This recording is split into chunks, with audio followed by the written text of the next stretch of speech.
Been on dairies all my life.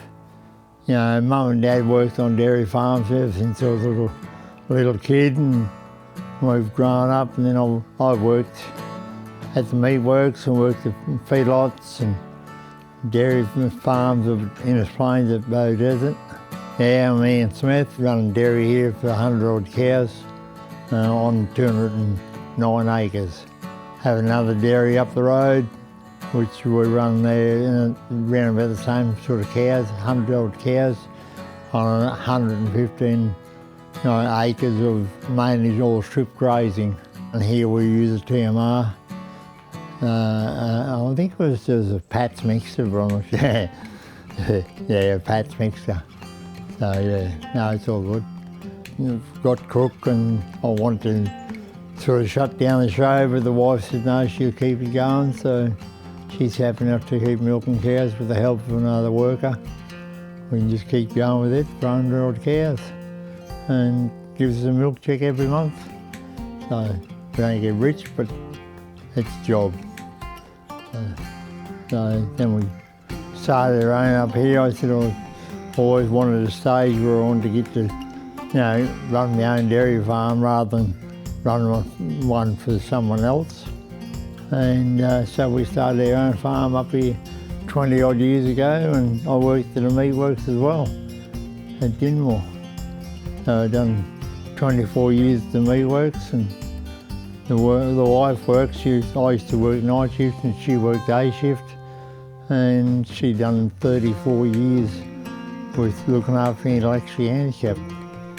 So while I was at the meat works at night time, I always like dairy farming, looking after cows and stuff like that, so it's just something that was in the blood, I think.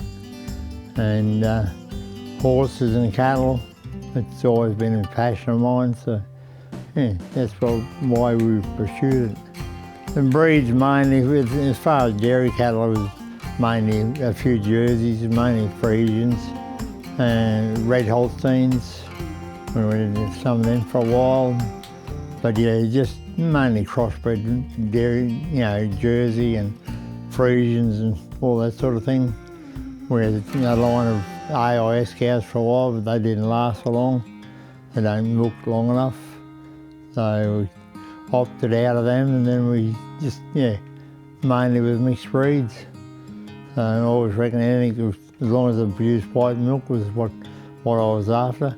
I've always used a mixed wagon and just whatever, because over the last, 20 or 30 years, I've fed a lot of byproducts, and we've always had byproducts on the menu.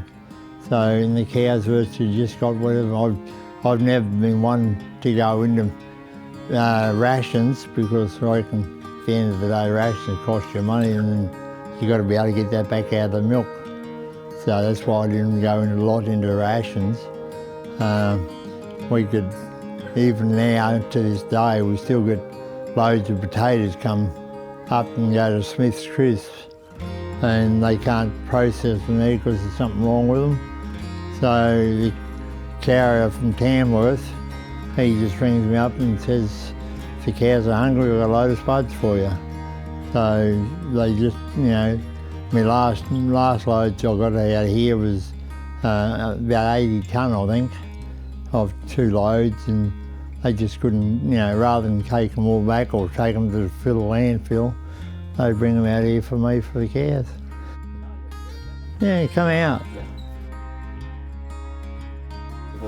We were originally going to milk for 5 years. That was my condition. I would milk for 5 years. So 25 years later, we're still milking.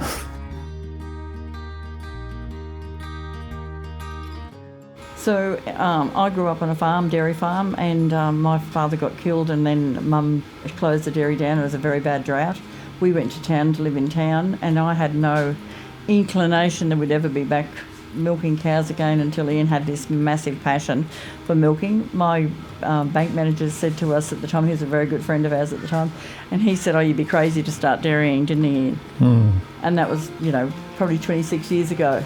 And then he said to Ian one day, he turned up here in all his white clothes ready to go bowling, and he said, it was a good idea, Ian, at the time. Yeah. we kept on going because it was Ian's passion. It's always been Ian's passion, not my passion, but I was happy enough to work beside him. I remember once my daughter saying to me that she didn't really love cows, and I said, well, what are you doing here? She said, I love you more. I always remember that.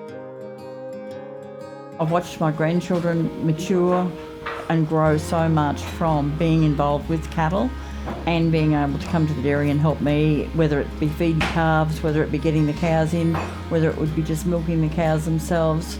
I think it's the best life for children to grow up on. Yeah, I think it makes them the quality of child that they are, and they've got a different perspective to other kids that haven't had the opportunity of being here.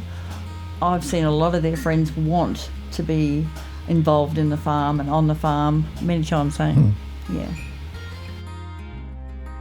So we'd quite often have up to 10 to 15 kids staying here, and they'd all find a job to go out and get involved in and have their own particular likes, whether it be the tractor work involved in it or whether it be getting the cows in on the bikes, whatever side of it, whether it was just hosing out like a fireman. They'd all say they were the fireman and go and hose out and do things like that, didn't they? But they,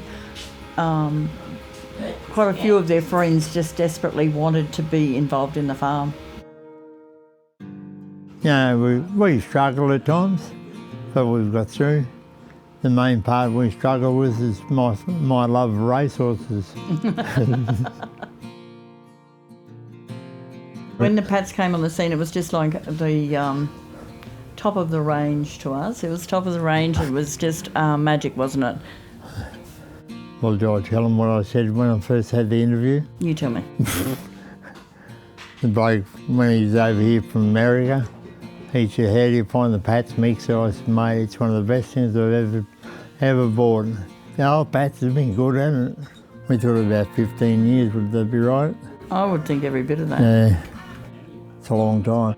We increased the dairy herd at that time when it was brand new and all the rest of it. We knew we could just go ahead and put the feed out easier and quicker and feed more cows. We were milking up to 300 cows at that time. You know, the dairy was a pretty big operation then. You knew you could just go out and throw a mix in there and have it mixed up in no time. And so even to this day, it's still efficient. So I went from the horizontal mixer up to the vertical, and it's the best thing I've ever done. For the amount of feed that I can put in it, you can go out and feed 2 bags of cows and, you know, that's done, finished.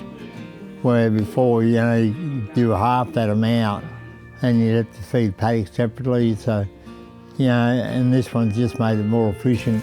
What we haven't put in that Patz mixer, Ian, hey, from pasta to veggies to bread. Everything. Yeah.